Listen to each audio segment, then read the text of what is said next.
This is your Thursday Daily Delivery. I am Michael Rand. Hope you guys are having a good one out there today. Had a couple of days off. Felt good. I hope you guys didn't miss me too much, but, I gotta, summertime, I gotta take the vacation, take the time off when I can. You guys all probably know, you don't take the time off, it just goes away. Don't want to be sitting there in December with a whole pile of vacation time sitting there and a whole bunch of good stuff to get to and be like, don't feel like I can do it right now. Don't feel like I can take time off now. So felt good to just take a couple random days off. I'm going to have a few more here in the next couple weeks before we get kind of back into that 5-day-a-week schedule. But, this week, it's one of those weeks where not a ton was happening. I was actually going to take the whole week off until kind of figured out that, I don't feel good about doing, a couple of entire weeks off. So decided to hop back on for Thursday. We'll be back on tomorrow as well. No show Monday. Going to my grandma's 90th birthday party, which is kind of doubling as a mini family reunion. So that will be in North Dakota, and I won't get back until Monday afternoon. So Patrick Royce, will talk Tuesday next week about his whole weekend in Cooperstown, which should be a blast. So shows Tuesday through Friday next week, then a couple days off the week after that, and then, like I said, back to probably a more routine, regular 5-day daily delivery, a true daily delivery experience. But for now, a lot to get to on today's show. Jerry Zgoda covers a lot of different things at the Star Tribune, including golf, and does a wonderful job at that. He will be with me here in a little while to talk 3M Open. That gets underway Thursday in Blaine. Interesting time for pro golf. Interesting time for the PGA Tour with the competition from the Saudi-backed LIV Tour. Players who probably would be here this week, not here because they are now on the competing tour. Some withdrawals and whatnot, but should be a good tournament nonetheless. And Jerry had some good insights about what to watch for, what kind of player might be in the mix to win, conditions up there, things like that. So look forward to that conversation. We'll get to the Byron Buxton, quote-unquote, MVP snub from the All-Star game a couple nights ago, which, frankly, I don't care about that much and kind of reveals more of the Yankees' angst than it does anything else. But we'll get to that here in a little bit. Loons, 4-0 Minnesota United over Everton, a Premier League squad, and obviously, a friendly Adrian Heath's old team coming over here to play. But just the fact that the Loons won 4-0 certainly merits a little bit of attention, so we'll get to that here in a little bit. We'll spend approximately 0.1 seconds on the ESPYs because who cares about the ESPYs? Sorry if you do. Don't mean to yuck your yum, as the kids say. You can watch the ESPYs if you want. I don't care about the ESPYs, but I will talk about them a little bit, 0.1 seconds. That'll be my statute of limitations on the ESPYs. We'll talk about them a little bit. And Kyle Rudolph lined up to play with Tom Brady now. We'll get to that as well, former Vikings tight end. But first, what did I miss? Have not talked Vikings here in this space for quite some time, and for good reason. This is like the one time of year where football gives us a little bit of a break from their nonstop gobbling up of the sports calendar and your sports attention. They haven't been doing much of anything for the last month, but training camp is not far away, and something in ESPN.com that I saw, I believe, Wednesday caught my eye, and I wanted to do an extended kind of thing on it this morning. So they did a listing, they sampled like a whole bunch of just experts, panel of experts that they have to kind of rank each team's kind of quarterback situation, the rest of their roster outside of quarterback, drafting ability, front office, and coaching. And it's not just for next year, it's for the next 3 years. So, you might have gone into this list if you're a Vikings fan thinking, hey, maybe this is where you start to see some progress. You start to see, Green Bay's not going to necessarily going to be great forever. They had to, even though they kept Aaron Rodgers, they've had to sacrifice a lot. The salary cap mess, had to move on from Devontae Adams, things like that. So I kind of went through this list with kind of a curiosity, like, where do the Vikings really stand, at least in the eyes of these experts, in terms of the roster building and how they fare in the division. And it was not great, you guys. And this is, again, this is just the opinion, the educated opinion of a few different people, but they had the Packers tied for third overall in terms of their kind of where they stand over the next 3 years. Which is not great news if you're a Vikings fan. They give the overall roster outside of the quarterback position number 6 in the NFL, and they give them top 10 rankings in coaching, number 6, drafting, number 3, front office, number 7, and of course, quarterback, number 4, where Aaron Rodgers, even though there's still, the possibility that he could retire before his contract is over, is now under contract for 3 more seasons, which was indeed the timeline for what they were going for here. So, they do identify the biggest worry is, the receiving group is going under a major overhaul, things like that, and that Rodgers could walk away before that contract is done. But, they do note that, they took a deeper dive into the roster, and they feel like the Packers roster, even outside of quarterback, is very good. So if you had the impression that maybe some of that was starting to slip, that they had, that they were very much a Aaron Rodgers only team or an Aaron Rodgers centric team, that's not the case, at least according to what they've found here, the metrics they used, kind of the assessment they used. So that part of it is concerning as you start to think about not just 2022, which I think, a lot of Vikings fans would have conceded even before all the Aaron Rodgers drama was, if he came back to Green Bay, was certainly going to be their year. But now, if you kind of look at a 3-year evaluation, how do the Vikings catch up in that amount of time? Well, that question can be best answered by where do the Vikings fall on this list, right? So I'm going down, and at the end of these lists, I kind of do the same thing. I'm kind of going down, kind of thinking where I might find the Vikings, and I'm kind of guessing it might be in like the 13 to 15 range, right? They're kind of a middle-of-the-pack team. They've been waiting 8 or 9 games almost every year. So you got like Buffalo number 1, Kansas City number 2, Packers tied for third, along with the Rams, which, the team that Kevin O'Connell, their new head coach for the Vikings, is coming from. Then you got 5th, the Chargers. Yeah, okay, we're not going to find the Vikings yet. 6th, the Bengals. Okay, makes sense, just in the Super Bowl. Ravens, 7, yep. 8th, Buccaneers. Okay, yeah, they're getting older, but they still have Tom Brady. They've still got a roster that, won the Super Bowl a couple years ago. Colts, number 9. Okay, yeah, I get that. They've got a pretty good roster assembled, and they've got more stability if Matt Ryan can play better at quarterback. Sure. Tied for 10th, the Browns. Yeah, okay, they got a lot of questions with Deshaun Watson, but they're a team on the rise. Tied for 10th, the 49ers. By the way, Jimmy Garoppolo given the go-ahead to go ahead and shop around for a trade. Good luck with that. Anybody who wants Jimmy Garoppolo is fooling themselves, but that's a story for another day. Broncos, 12th. Okay, yeah, they got a lot of good, it seems they have a lot of good defensive players. Patriots, yeah, they got Belichick. He puts them way up thanks to that score in the coaching. So now we're like in the 12 to 15 range. I'm expecting to find the Vikings pretty soon. Steelers, number 14. Okay. Still going. 15, Eagles. All right. So the Vikings aren't better than the Eagles. That's not good. Saints, number 16. Okay. This is over 3 years. The Saints are really deemed better than the Vikings. Okay. We ever going to get to them? 17, Titans. Okay. 18th. Got to find them soon. Raiders. Nope. 19th. Your Minnesota Vikings. And it is a story of mediocrity up and down the rankings, not just the overall ranking. Overall roster without the quarterback, 17th. Quarterback ranking, 17th. Coaching, 19th. Draft, 21.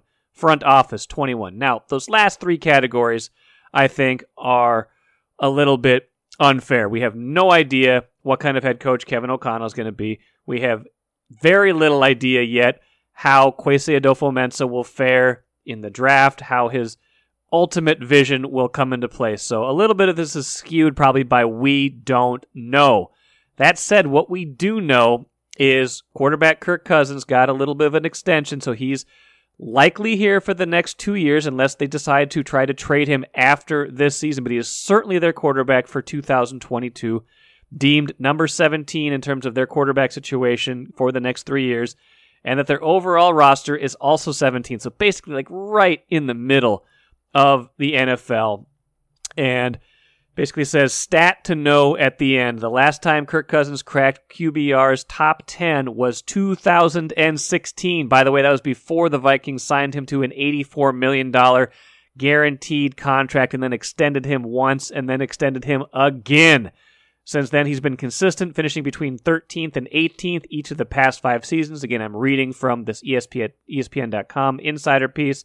That's good enough to make a team average to above average, but in order to become a true title contender, either Cousins is going to have to kick it up a notch or the rest of the roster is going to have to break just right. And when Cousins has shown over a decade what he does, and when the roster overall is deemed to be right in the middle of the pack, here is the final takeaway from all of this.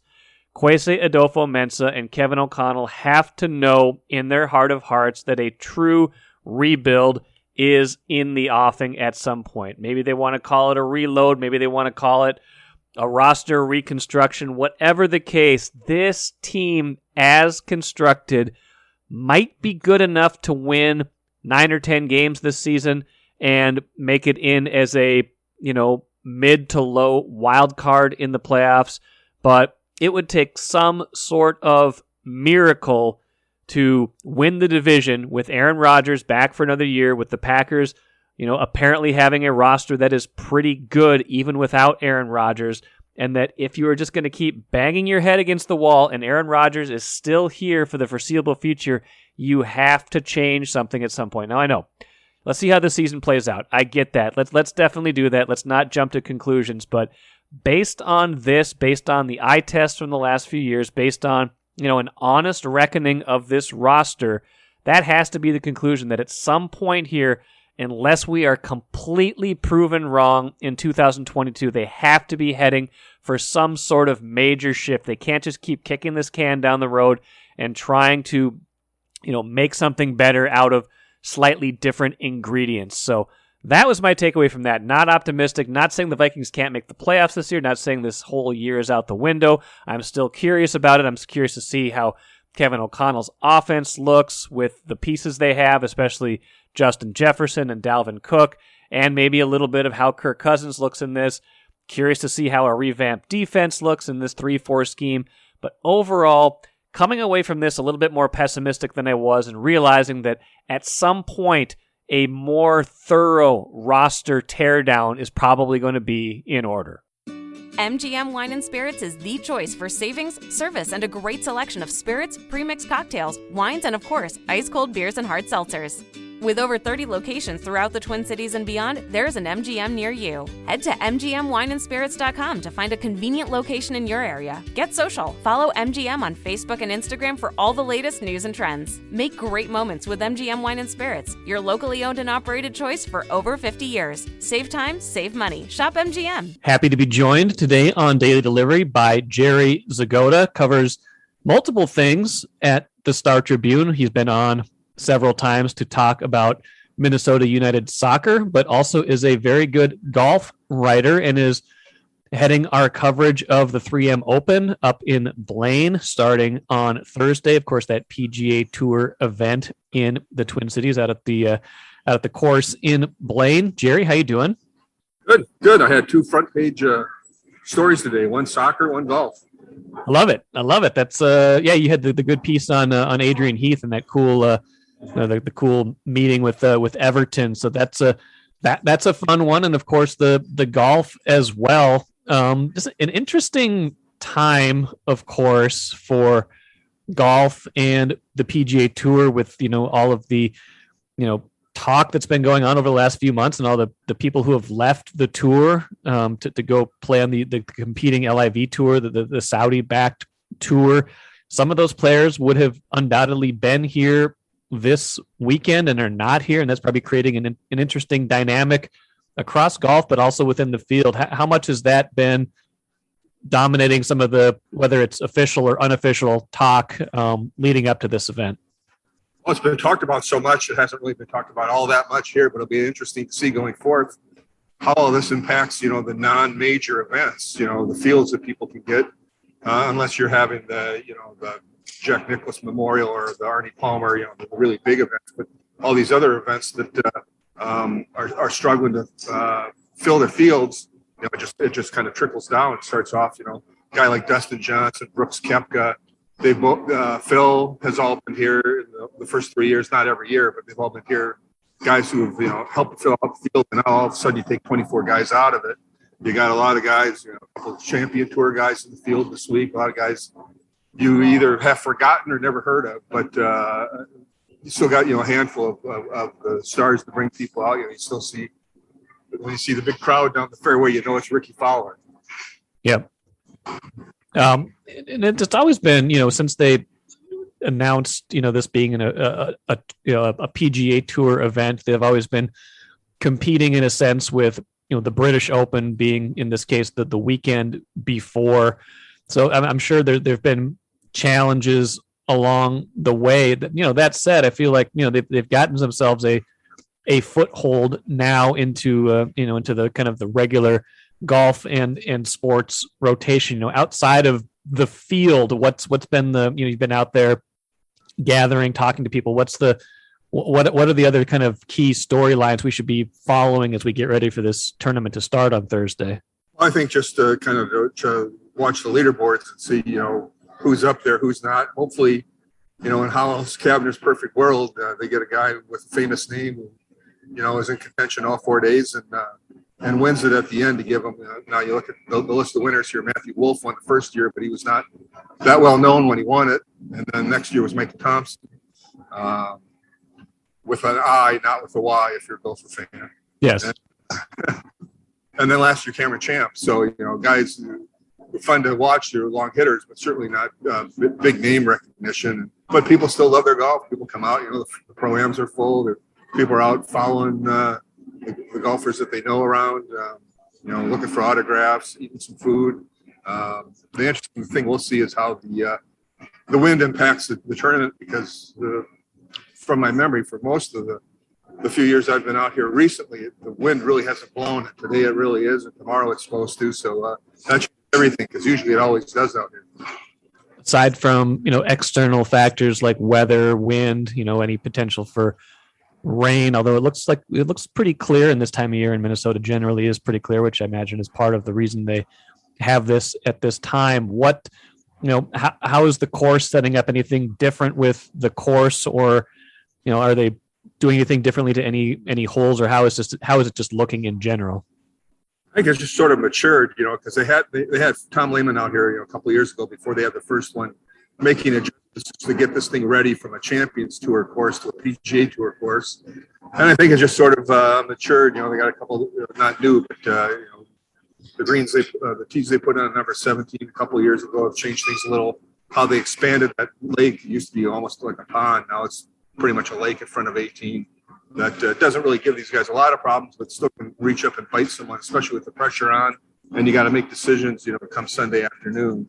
So I think it's fared better than people thought, because people always remember the Champions Tour scores, minus 20 something. Sure. Under par, and people were thinking, they're just going to eat this up. Well, they do, like they do every week, but it's become a pretty good course, and I think the guys like it. A lot of weather. It's strategic. You kind of got to plot your way around.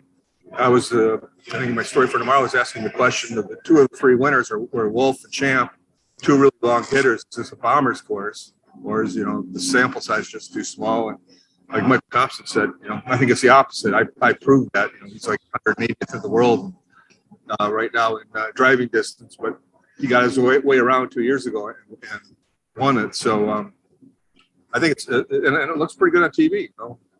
A lot of water, a lot of risk reward coming down to 15, 16, 17, 18. I think those have played out, just like they intended and Lehman wanted them to do. I was going to ask you, I'm glad you kind of dove into that subject. Maybe we can get into it a little bit more. I mean, you're right, with the sample size of just 3 years, looking at the champions, it's probably hard to tell, but is there, as you just even like look at it, or as you watch, players compete on this course, does it favor a particular style? Do you think it rewards a certain, is it reward accuracy more than distance? Or, obviously anybody who's good on the green is going to be good pretty much anywhere, but do we know that yet? Is it kind of equal, so it just comes down to who plays best over the weekend, or how do we think that the course favors one style or another at this point? I think a lot of it depends on the conditions, just how baked out it gets. Does this weather stick around in the 90s? Does no rain come? Does the wind continue to blow? I think that makes a lot to do with it. I know players have talked a lot about the greens. They like them, so I think a lot of it will be putting too as well. But they have commented on how kind of almost perfect they are. So maybe they say that every week just to win favor. But right now, I think it'll be a really fun tournament. You never know who's going to be in. Certainly, you want some of the stars in contention. But if we don't get rain and it gets a little baked out, a little faster, and these guys, instead of hitting drivers, will be hitting 2 irons, 3 irons, and 4 irons, trying to control the ball. We had any real notable additions, subtractions to the field lately for anybody who might not have been paying that close of attention to who actually is playing or not playing? Well, they've had a bunch of people withdraw a little bit each day, from Sunday, Monday, Tuesday. None of the really marquee players they've got. You still got Tony Finau.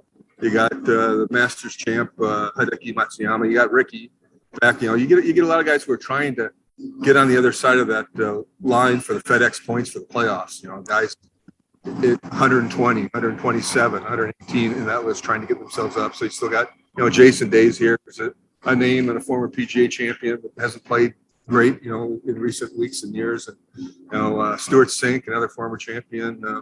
Guys like that, Sung Jae Im. So you've got some names, but if history for the first 3 years kind of bears out, it's probably going to be someone that you don't know all that well come Sunday. But I'm sure House would hope it's different. Last couple of things for you, Jerry. Appreciate your time. Jerry Zgoda covers golf for the Star Tribune. Are there particular golfers you particularly enjoy watching that are in this field? Like anybody that, as a spectator, they might, pick up on something that, hey, this is might not be the biggest name, but this is a either a particularly skilled player or just a fun player who has a fun style? Well, I think it's interesting to look at, the sponsors exemptions. You got a guy like Brandon Matthews, who's just a big hitter. Guy who's got his card for next year on the PGA Tour, but has a sponsor exemptions here, and they say he hits a 250 or 350 in the air. So just those big hitters. It's always fun to stand behind the really big hitters. Although my eyes are going, I can't even follow the flight when they hit it that far anymore. But and then you've got a guy Hollis does to kind of get a little attention. Back in the old days, the Champions Tour, it was Johnny Bench, and he's got Marty Fish, the former tennis player here, I guess, really good celebrity golfer. So I'm sure he'll get a little attention. People coming out just to see him because of the name recognition. But all these guys who just hit it so pure, any of them. So it's a game. I'm not familiar with when you're watching. It seems like such an easy swing for these guys, and the ball just goes. And so I'm sure I'll go watch Finau. I'll go watch Matsuyama. I'll probably go watch Ricky and watch those guys, and then kind of just keep an eye on the leaderboard. See if there's someone interesting there who I maybe have heard of but don't know much about, and hopefully we get a little cloud cover and it's not too just hot and blistering. Looks like 94 on Friday, but then maybe getting a little bit more forgivable. I can hit it 350 in the air, Jerry, if you give me 2 swings. So that's about where my game generally is. Maybe 3 on certain days. But any last thought? Any final any predictions? Who's playing particularly well coming in that you think might wind up taking this whole thing by Sunday? Well, anybody I pick who's got a fairly famous name, you can probably throw them out. Start looking at guys on the board. I really have no idea. I mean, if it's like the first year, it's just interesting to think back to the first year because and where they are now. But you had Wolf, you had Morikawa, and who's the third guy I'm missing? But all these young guys that no one had ever heard of, and all of a sudden they're contending in the final 2 rounds. So maybe, or the final 2 holes. So maybe we'll get that with a guy like Matthews, the sponsors exemption, or just a guy you don't know that much about. Well, should be a great event. Jerry Zgoda and other Star Tribune folks will be out there documenting it and covering it. Read all about that in your newspaper or on the website. Jerry, appreciate it. We'll talk to you soon. All right. Thanks a lot, Mike. Good stuff from Jerry Zgoda. Was happy to have him join me on today's show. I just hope that whoever wins the 3M Open gets proper recognition and does not get snubbed, as Byron Buxton apparently was, as possible MVP choice in the All-Star Game. Just want to circle back on that story for a minute. A lot of people in the local area upset that Buxton, who essentially won the game with his home run for the American League in the 3-2 All-Star Game win on Tuesday, was not voted the game's MVP. That was given to Giancarlo Stanton, Yankees player. Grew up in the LA area. It was kind of a homecoming game for him with that game at Dodger Stadium. So is it a coastal bias, or is this just our reflexive Yankees always beat the Twins, can't catch a break, get mad about something because we got to be mad about something? I think it's the latter. Yeah, I think that was a coin flip decision, whatever. Doesn't matter a single bit, does it? Does it really matter if Byron Buxton is named the All-Star Game MVP, a made-up game that that shouldn't have any bearing on anything, but unfortunately does? I don't think so. I don't think that's what we should be doing. I mean, it was even worse when it determined home field advantage. Now it's just more of an exhibition still again, but this game let's just not get worked up about this. I'm not going to get too worked up about people getting worked up about it, but why do we care so much? Why does it matter if Byron Buxton was the MVP of this game or not?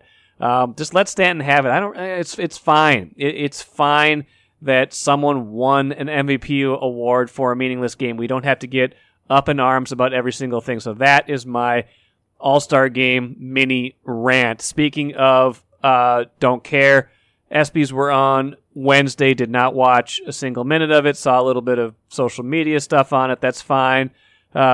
Steph Curry, I'm sure he did a great job, et cetera, et cetera. I don't think any Minnesotans won anything.